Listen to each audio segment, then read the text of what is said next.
본문 마가복음 3장 22절부터 30절인데요. 성경 보지 마시고 우리 스크린 보고 함께 봉독하겠습니다. 시작합니다. 예루살렘에서 내려온 서기관들은 그가 바알세불이 죽었다 하며 또 귀신의 왕을 힘입어 귀신을 쫓아낸다 하니 예수께서 그들을 불러다가 비유로 말씀하시되 사탄이 어찌 사탄을 쫓아낼 수 있느냐. 만일 사탄이 자기를 거슬러 일어나 분쟁하면 설 수 없고 망하느니라. 사람이 먼저 강한 자를 결박하지 않고서는 그 강한 자의 집에 들어가 세간을 강탈하지 못하더니 결백한 후에야 그 집을 강탈하리라.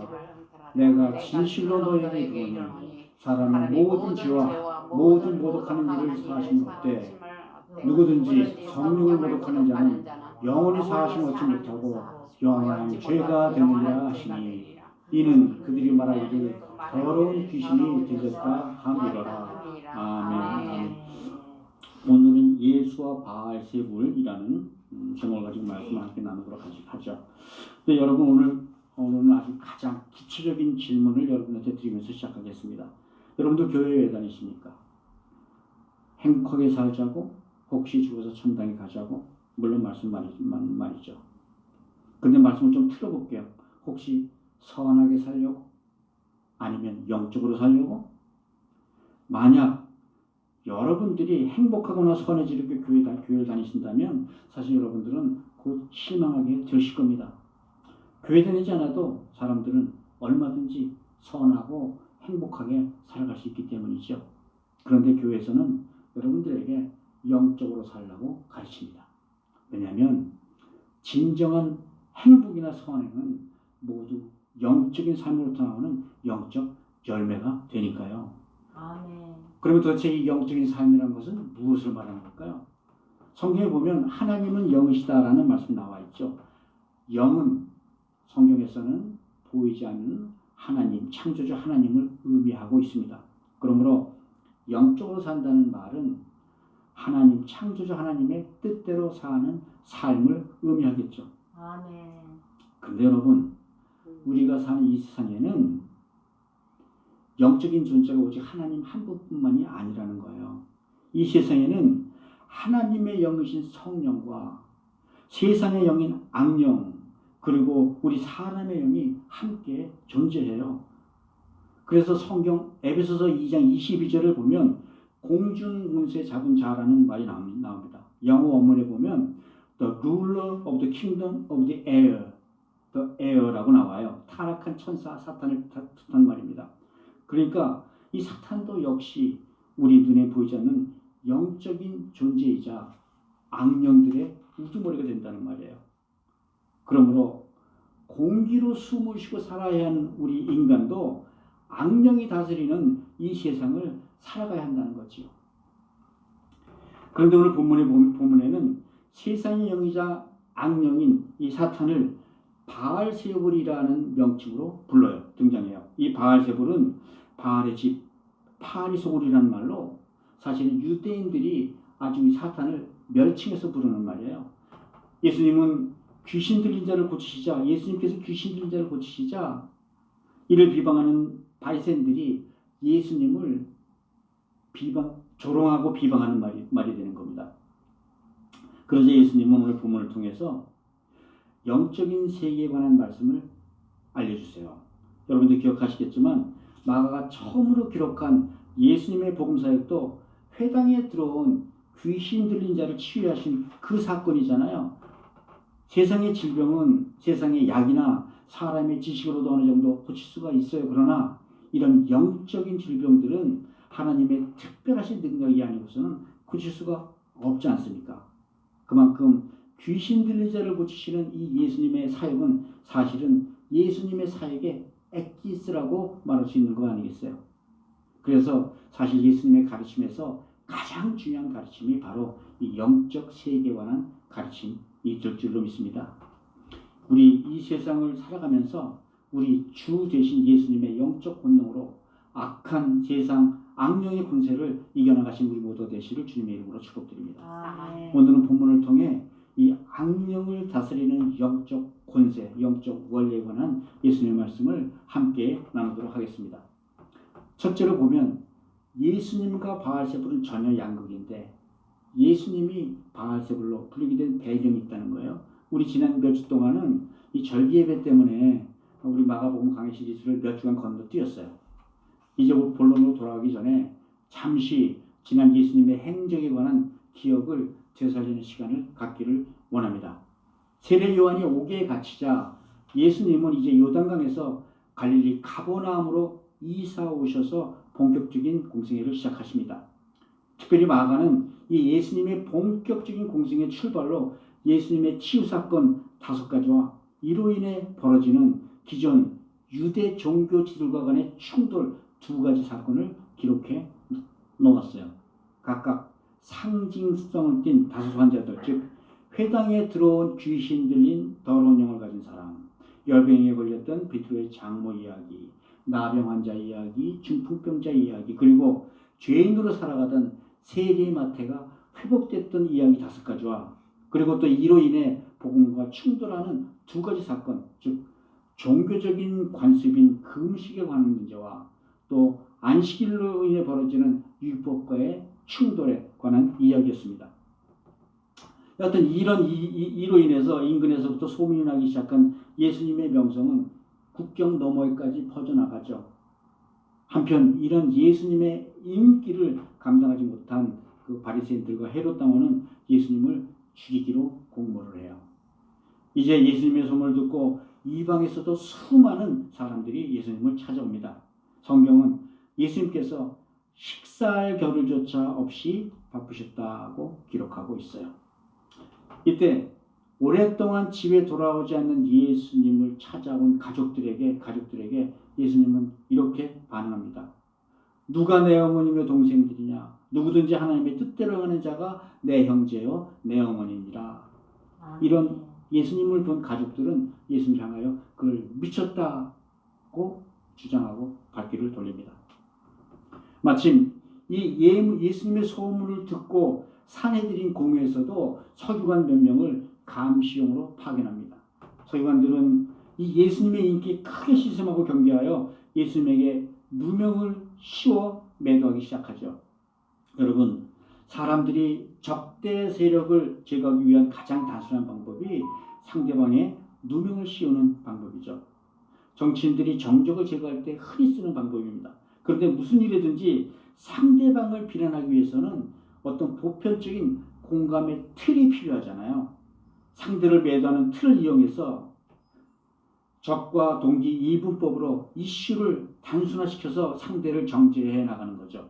요새 말로는 보통 어떤 프레임 안에 가둔다 또는 패러다임을 바꾼다 그렇게도 얘기하는데 이 틀을 이용해서 예수님을 군중적인 공감대에서부터 제외시키고 자기 편으로 끌어내리려고 하는 것이었죠.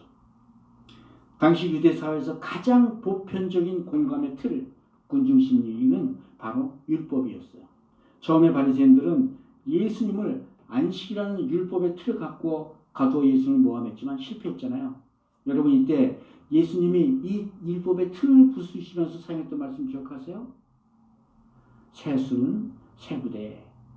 그래서 이번에 새로 들고 나온 프레임이 바로 귀신 프레임으로 예수님을 매도하는 것이죠. 사실 바리새인들은 예수님이 처음에 회당에 더러운 귀신 들린 사람을 치유했던 그때부터 예수님의 일거수일투족을 주목하면서 매도할 핑계거리를 찾고 있었던 거였죠. 그 사이 예수님은 갈릴리 지방에서 12제자를 세우시고 그 활동 반경을 차츰 넓혀가기 시작하세요.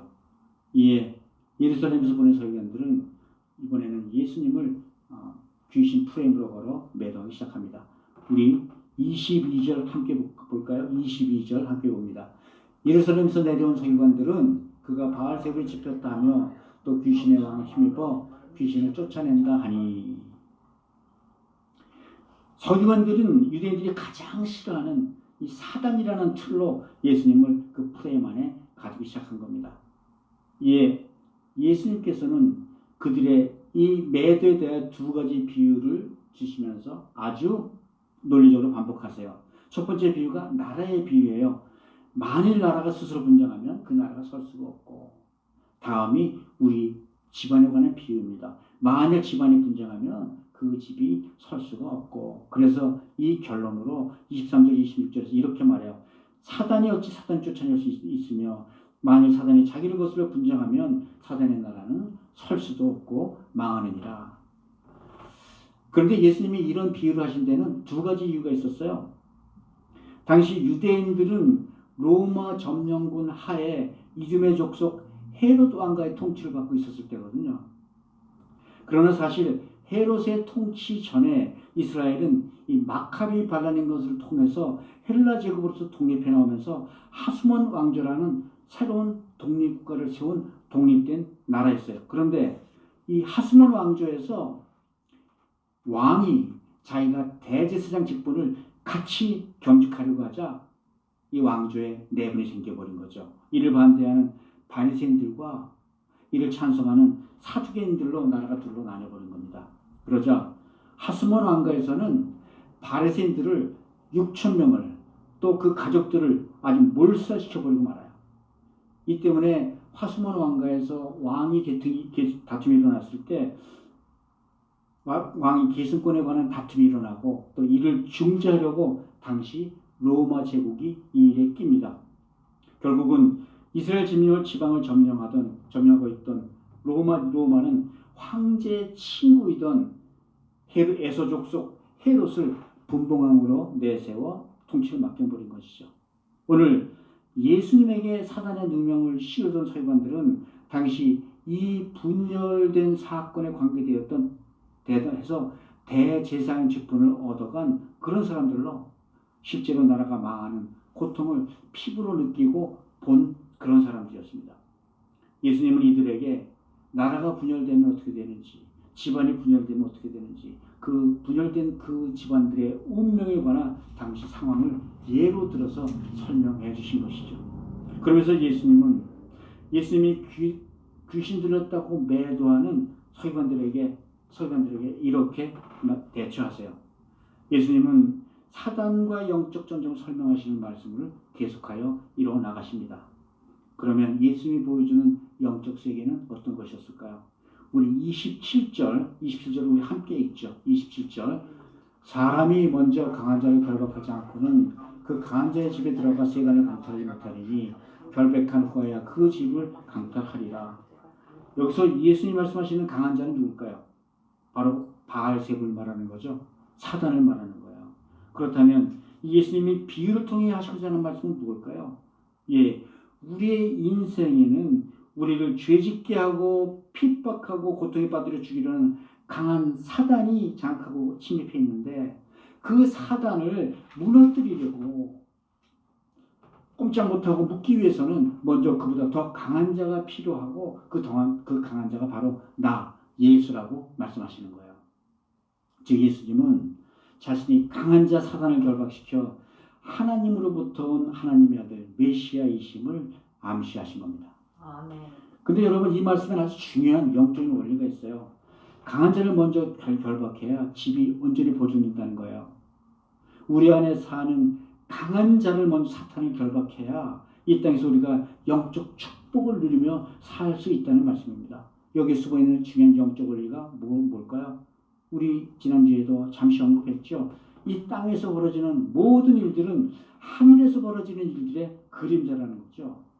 하늘에 있는 자신의 영적 본체에, 영적 실체에 어떤 변화가 오면 그 변화의 그림자가 땅으로 반영돼서 내 인생에 나타난다는 거예요. 예를 들어 나는 애초부터 죄인으로 태어났습니다. 다른 말로 하늘에서의 내 영적 실체는 죄인이었다는 거예요. 그런데 하늘에서 하나님이 나를 당신의 자녀로 선택해 주셔서 내 영적 실체가 의인으로 변화되었습니다. 그래서 하늘에서 변한 그 변화로 인해서 지금 내가 이 땅에서 그리스도인으로 살게 변화되었다는 거예요. 만일 하늘에서 이런 영적인 변화가 없었더라면 나는 아마 이 땅에서 죄인으로 활개치며 살다가 죽고 말았을 겁니다. 그러나 내 영적 실체가 죄인에서 의인으로 변화되었기 때문에 이제 내게는 부활 영생이 약속된 줄로 믿습니다. 그런데 사실 내가 악인으로 해서 의인으로 변화되는 그 과정에서 내가 스스로 애를 쓰거나 노력했다는 내 공로는 하나도 없지요. 그래서 우리는 이를 하나님의 은혜로, 이 믿음을 은혜의 선물로 받았다고 말하는 겁니다. 마찬가지로 한 발 더 나가면요. 지금 오늘 갑자기 내가 교통사고를 당했다 쳐요. 입원했다 쳐요. 그런데 사실 나는 이런 일을 왜 당하는지 모르죠. 그래서 우리는 이를 가지고 사고라고 얘기하고 우연이라고 읽어나갑니다. 그러나 하늘에서 내 영적 실체에 어떤 변화가 있어 그 결과로 지금 이런 사고를 당하게 되었다는 겁니다. 그러면 이런 일을 겪을 때 우리 그리스도인들로서 해야 될 가장 필요한 일은 무엇일까요? 물론 병원 수속도 중요하고 치료비도 만들어야 하고 육신의 고통도 줄여야 하고 해야 될 일이 참 많지요. 그러나 이것보다 먼저 그리스도인으로 더 급하게 해야 될 일이 있다는 겁니다. 과연 하늘에서 내 신상의 본체에 어떤 변화가 생겼기에 내가 지금 이 땅에 어려움을 겪고 있는 것인가? 하나님 앞에 엎드려 내 변화 영적 실체가 다시 하나님이 원하시는 대로 회복되도록 기도하며 나가야 된다는 거예요. 그래서 지난주에도 말씀드렸지만 우리는 이를 영적 기도라고 말하고 땅에서 매인 일들이 하늘에서 풀어지도록 기도하라는 그런 말씀인 것이죠. 여러분, 그러므로 이 땅에서 벌어지는 모든 일, 좋은 일이건 나쁜 일이건 하늘에서 벌어지는 어떤 영적 실체, 본체의 변화가 땅에서 벌어지는 그림자들이라는 거예요. 그러니까 하나님이 우리 인생에 일하시는 방식이 하늘에서 영적인 일이 먼저 나타나면 그 일어난 일의 결과로 땅에서 우리의 육신들이 환난이거나 축복으로 자연스럽게 나타난다는 겁니다. 그래서 하늘에서 어떤 영적 실체 변화가 없이는 이 땅에서는 어떤 영적인 열매를 맺을 수가 없다는 거예요. 그런데 여러분, 하늘에서 아무런 영적인 변화가 없었는데도 이 땅에 우리들의 신상에 변화가 오기도 합니다.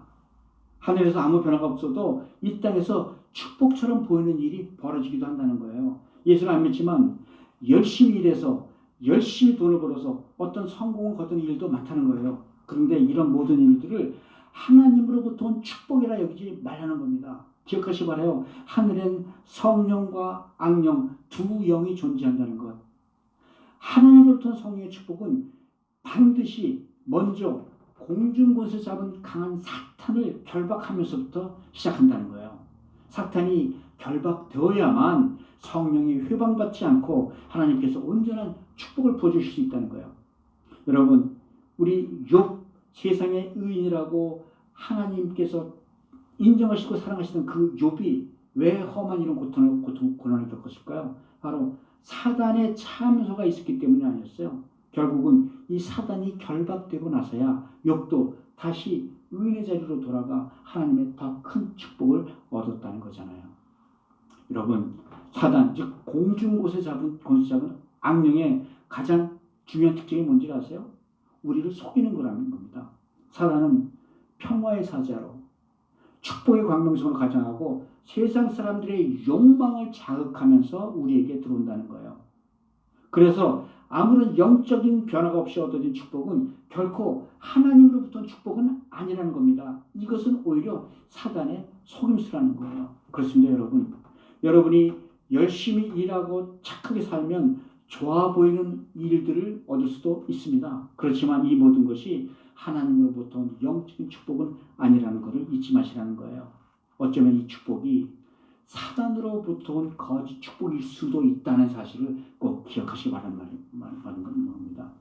그래서 성도에게 가장 필요한 것은 이런 영을 분별할 줄 알아야 된다는 것이에요.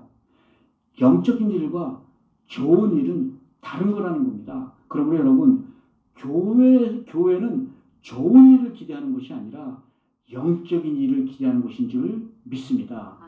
하나님으로부터 이 영적인 일들만이 영원한 축복이 되는 줄 믿습니다. 만약에 어떤 좋은 일의 본체가 악한 영이라면 여러분들은 어떻게 하시겠냐는 거예요. 그래서 여러분들 세상에서 하는 말이 뭔지 아세요? 세옹지 마. 좋은 건지 나쁜 건지 잘 모르겠다는 거예요.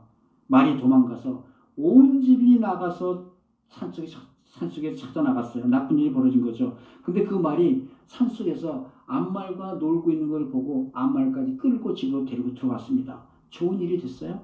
그런데 그 아들이 말을 타고 떨어져 다리가 부러졌어요. 어이쿠, 이거 다리 병신했으니 큰일 났죠. 그런데 마을 군인들이 들어와서 징병을 해가는데 다리 병신이라고 군대를 안 끌어가. 이제 겨우 살았구나. 나쁜 일인 줄 알았는데 좋은 일이 되고, 좋은 일인 줄 알았는데 나쁜 일이고, 이게 세상 일의 특징이라는 거예요. 이것이야말로 영적인 본체가 없이 공중 권세 잡은 자들로부터 휘둘려 자기 잘날맛을 살아가는 세상 일의 특징이라는 겁니다. 그러나 여러분, 하나님으로부터는 영의 축복은 이랬다 저랬다 하지 않아요. 하나님으로부터 이 영적인 축복들은 영원히 변하지 않는 진리라는 겁니다.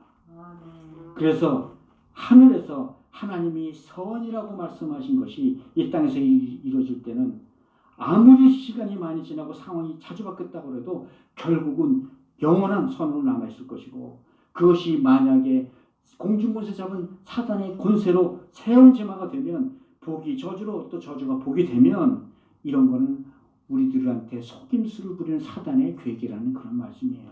그러므로 여러분, 교회에서 육적 축복만을 구하지 마시기 바랍니다. 육적 축복만을 구하는 그리스도인들말로 공중권세 잡은 사단들이 노리는 사냥감에 불과하다는 거예요.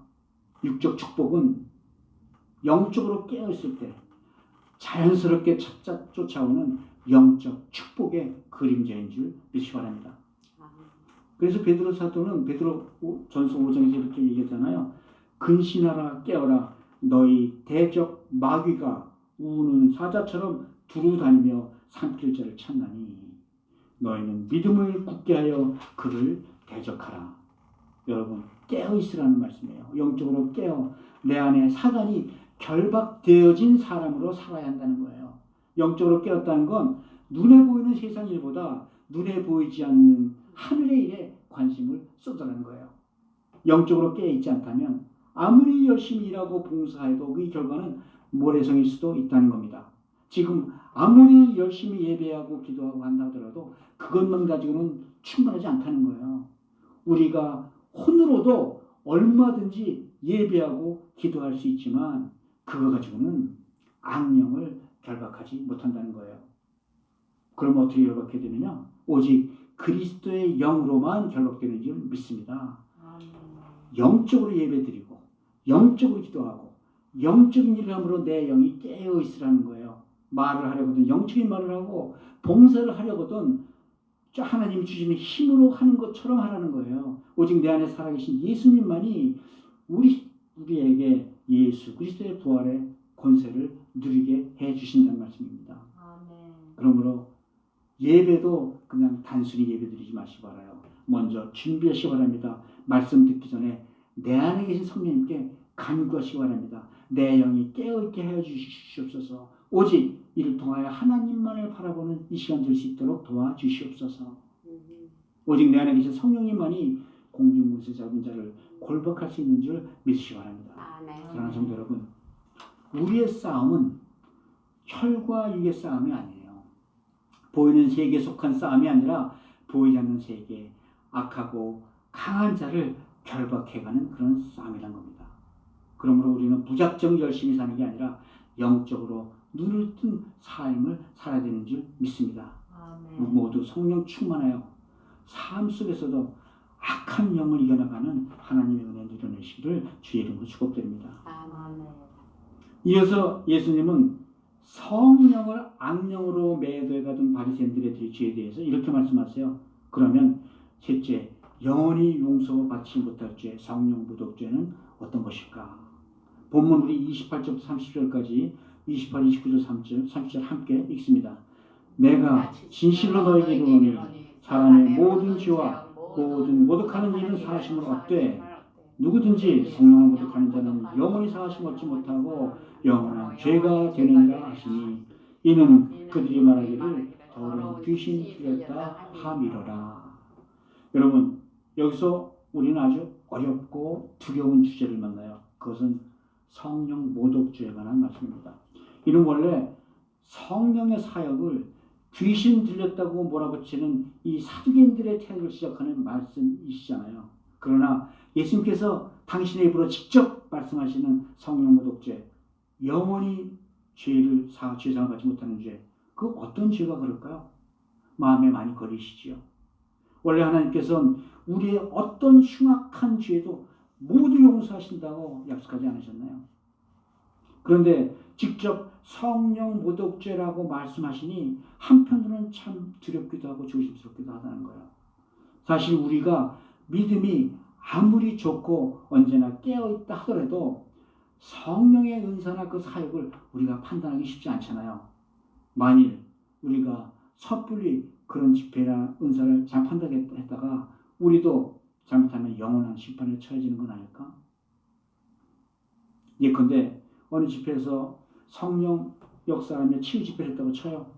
그런데 만약에 이 집회를 보고 내 스스로 영적으로 불편한 마음이 들었어요. 그래서 비판했는데 나중에 보니까 이게 진짜 성령의 역사였다면 우리도 이 성령 모독죄라는 걸 저지른 걸까요?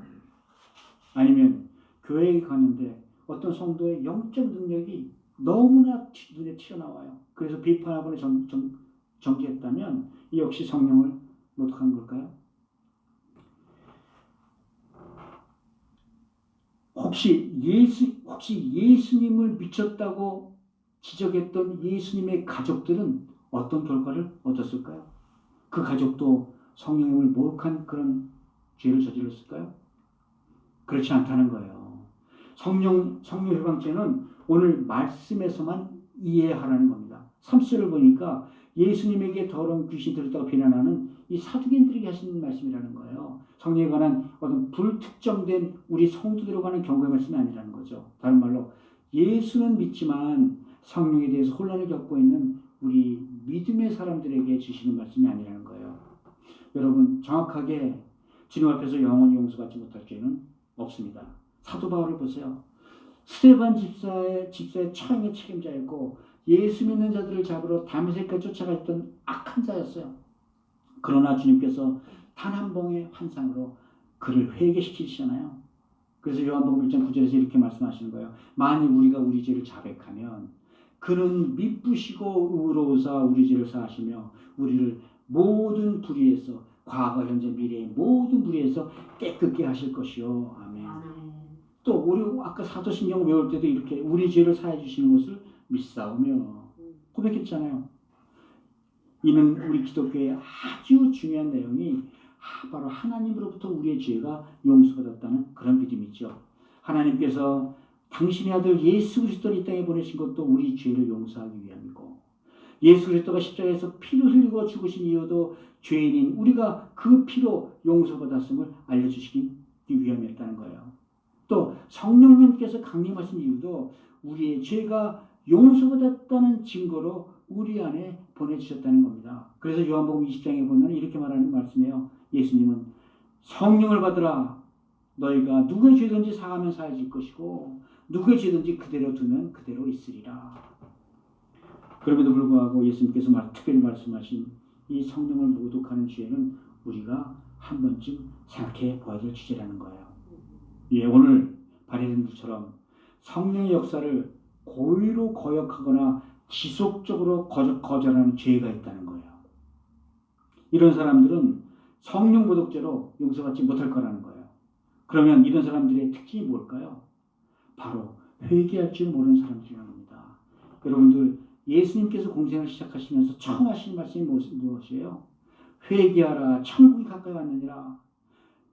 회개할 줄 모른다는 의미는 아직 성령을 받지 못했다는 그런 의미라는 거예요. 그런데 구원의 기본 조건이 무엇입니까? 바로 회개로부터 시작하는 것이 아닙니까? 회개하여 거듭나는 것. 그래야 구원이 이루어지는 것 아니에요. 바꿔 말하면 회개할 줄 모르는 사람들은 아직 성령을 받지 못한 사람들이라는 겁니다. 그런데 우리 주위 이웃들 중에 교회를 가자면 내 죄가 너무 커서 나는 용서받지 못할 거야. 그러면서 거절하는 사람들이 있어요. 내 죄가 너무 커. 자기 죄가 너무 큰 걸 알아요. 그런데 이들이 정말로 그렇게 말한다면 정말로 그렇게 믿는다면 정말로 심각한 사람들이라는 거예요. 이런 강팍한 마음이야말로 성령님을 자기의 혼으로 자기의 지식으로 부인하는 사람들이라는 겁니다. 이들은 자신이 죄진 것도 알고 자신의 죄성도 알지만 하나님을 거부하기 때문에 그저 나는 이 죄책감을 앓고 그렇게 살아가겠어 라고 말하고 있는 거예요. 이게 바로 성령 모독죄라는 겁니다. 사람이 용서받을 수 없는 유일한 죄가 하나님이 용서하시는데도 불구하고 이를 받아들이지 못하는 죄, 그것뿐인 줄 믿습니다. 그래서 어거스틴이라는 성자는 성령을 모독하는 죄를 죽을 때까지 마음을 열지 않는 죄라고 규정합니다. 끝까지 하나님의 은혜의 선물을 거절하는 사람은 이 생에서도 저 생에서도 죄사함을 받지 못하는 거죠. 죄를 인간이 가지고 있는 숙명적인 질병이라고 여긴다면 이 질병을 치료하는 유일한 치유법인 예수 그리스도의 은혜, 예수 그리스도의 십자가 복음이고 이 치료법마저 거절했다면 더 이상 다른 치료법은 없다는 겁니다. 유일한 치료법을 거절한 그들로 인하여 그들은 영원한 질병 속에서 결국 헤어나지 못한다는 말씀이지요. 그러나 이 치료법을 받아들인 자마다 그리스도 십자가 복음의 능력으로 살게 되는 줄 믿습니다. 여러분, 주님은 이미 하나님의 나라가 너희 안에 임하였다고 선언하셨어요. 우리 마음속의 주인이 사탄에서 예수로 바뀌는 그 순간 하나님의 나라가 우리 가운데 임하는 겁니다. 그렇다고 바뀌는 그 순간부터 우리의 마음이 하나님의 뜻에 따라 즉시 순종하며 헌신할 수 있는 건 아니잖아요. 사람의 마음은 여전히 주인은 바뀌었지만 빈집과 같아서 이 집을 누가 차지하냐에 따라 더러워지거나 깨끗해지거나 한다는 거예요. 주님께서 아무리 이 집을 주의 이름으로 깨끗하게 청소해 놓았어도 이 집안을 성령 하나님의 말씀으로 채우지 않으면 다시 나갔던 귀신들이 되돌아온다는 겁니다. 그래서 주님은 마태복음 12장에서 이렇게 경고하시는 거예요. 이에 가서 저보다 더 악한 귀신 7을 데리고 들어가서 거하니 그 사람의 나중 형편이 전보다 더 심하게 되느니라. 늘 하나님의 말씀을 마음에 채워 성령님이 지배하시는 풍요롭고 아름다운 집으로 갖고 가시기를 주님의 이름으로 축복드립니다. 사랑하는 성도 여러분, 예수를 믿는다는 것은 영적으로 세상을 이기는 것을 의미합니다. 세상은 지금도 악의 세력들이 공중권세를 가지고 하늘의 권세처럼 우리를 속이고 있어요. 늘 깨어 기도함으로 내 안에 사신 그리스도 뜻대로 말씀에 순종하시는 여러분들이 되시길 바랍니다. 예수님께서 우리들에게 보여주신 그 모든 일을 온전히 믿음으로 구원에 이르는 저와 여러분들이 되기를 주 이름으로 축복드립니다. 이제 말씀을 맺죠. 한 30년 전에 할렐루야 치유 전도자라는 치유 사역자가 뉴욕에 왔을 때 경험한 일이 있습니다. 한 20년 전에는 사람을 성령의 권세로 마구 쓰러뜨리는 그런 목사님을 뵌 적도 있습니다. 한 10년 전에는 성령의 은사로 춤추고 노래하는 그런 분들도 만난 적이 있습니다. 요새는 박혁이라는 30살 정도의 유튜버 치유사역자가 한참 사람들의 이목을 끌고 있습니다. 그러나 우리 그리스도인들은 언제나 이 성령 은사의 사역자들과는 관심을 버리지 못할 거예요.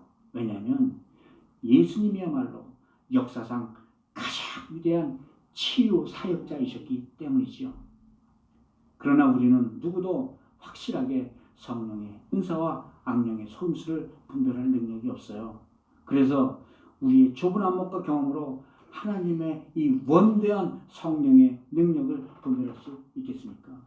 그래서 우리는 늘 영분 분별할 때 앞에서 주춤합니다. 그러나 주춤하는 것이 해답이 아니라 주님께서는 대신 이렇게 말씀해 주세요.